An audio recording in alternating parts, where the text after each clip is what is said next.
मंत्री जी,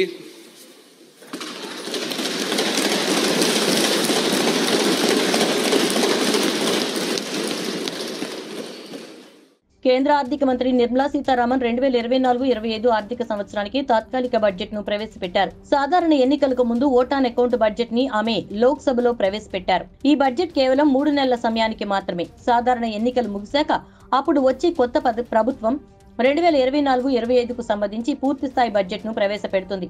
ఇక ఎన్నికలకు ముందు ప్రవేశపెట్టిన చివరి మధ్యంతర బడ్జెట్ కావడంతో ప్రజలను ఆకట్టుకునే బడ్జెట్ అవుతుందని అందరూ భావించారు. మరి అలా ఉందా?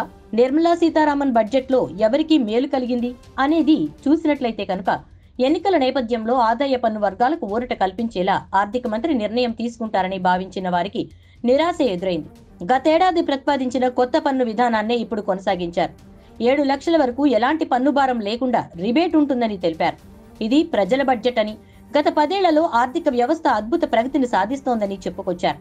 ఇక బడ్జెట్ చూసినట్లయితే 7 లక్షల వరకు పన్ను లేదు. ఉద్యోగుల కోసం స్టాండర్డ్ డిడక్షన్ 75,000కు పెంచారు. ఈ ఏడాది 26.02 లక్షల కోట్ల పన్ను ఆదాయం అంచనా వేశారు. కార్పొరేట్ ట్యాక్స్ ను 30% నుంచి 22% తగ్గించారు. ప్రత్యక్ష పరోక్ష పన్ను విధానంలో మార్పులు లేవు. ఆదాయ పన్నుల స్లాబులు యథాతథంగా ఉంచారు. రెవెన్యూ ఆదాయం 30.08 లక్షల కోట్లుగా పేర్కొన్నారు. ఈ ఏడాది ద్రవ్యలోటు 5.8%గా, అప్పులు 14 లక్షల కోట్లుగా తెలిపారు. సబ్కా సాథ్ సబ్కా వికాస్ సబ్కా విశ్వాస్ తమ ప్రభుత్వ మంత్రంగా చెప్పుకొచ్చారు. గత 10 ఏళ్లలో అందరికీ ఇళ్లు, గ్యాస్, నీళ్లు ఇచ్చామని, అవినీతిని గణనీయంగా తగ్గించామని స్పష్టం చేశారు.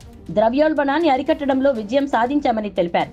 రాష్ట్రాలకు వడ్డీ లేని రుణాలు ఇస్తామని, స్టార్టప్ల కోసం 43,000 కోట్ల రుణాలు ఇస్తామని, టూరిజాన్ని ప్రోత్సహించేందుకు వడ్డీ లేని రుణాలు ఇస్తామని తెలిపారు. దేశంలో కొత్తగా 5 సమీకృత యాక్టివ్ పార్కులు, 3 ఎకనామిక్ లాజిస్టిక్ కారిడార్లను ఏర్పాటు చేస్తున్నామని తెలిపారు.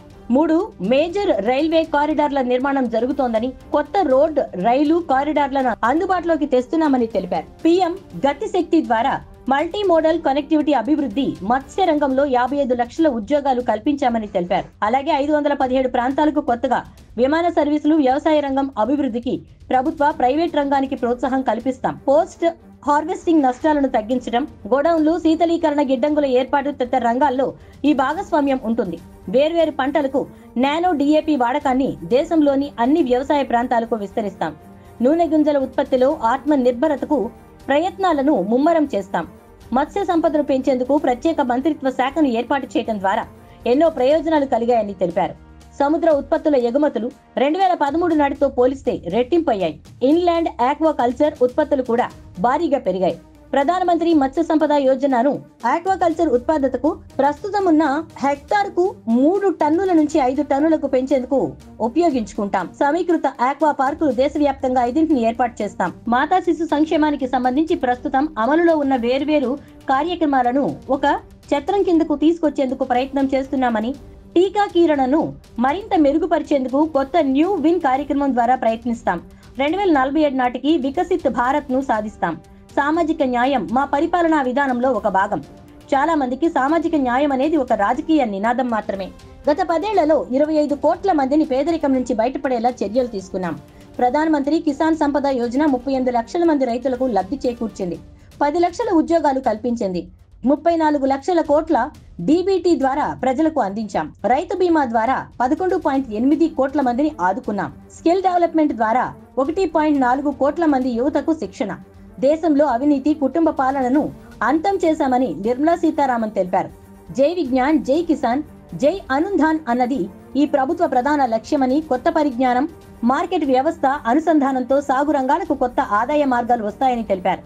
నెలవారీ జీఎస్టీ ఆదాయం 1.66 కోట్లకు చేరిందని, జీఎస్టీ ముందున్న విధానం కన్నా ప్రస్తుత ఆదాయం రెట్టింపు అని, అంతర్జాతీయ వాణిజ్యంలో కొత్త సంస్కరణలు తీసుకొచ్చామని, జల, వాయు మార్గాల్లో కొత్త కంటైనరిటీ పోల్ ఏర్పాటు చేస్తున్నామని, వికసిత్ భారత్ కోసం రాష్ట్రాలకు 50 ఏళ్ల వ్యవధిలో 75,000 కోట్ల రుణాలు ఇస్తున్నామని నిర్మలా సీతారామన్ తన బడ్జెట్ లో పేర్కొన్నారు. 40,000 సాధారణ రైలు కోచ్లను వందే భారత్ ప్రమాణంగా మారుస్తామని చెప్పారు. 18 ఏళ్ల బాలికలకు సర్వైకల్ క్యాన్సర్ రాకుండే వ్యాక్సిన్ ఇస్తామని పేర్కొన్నారు.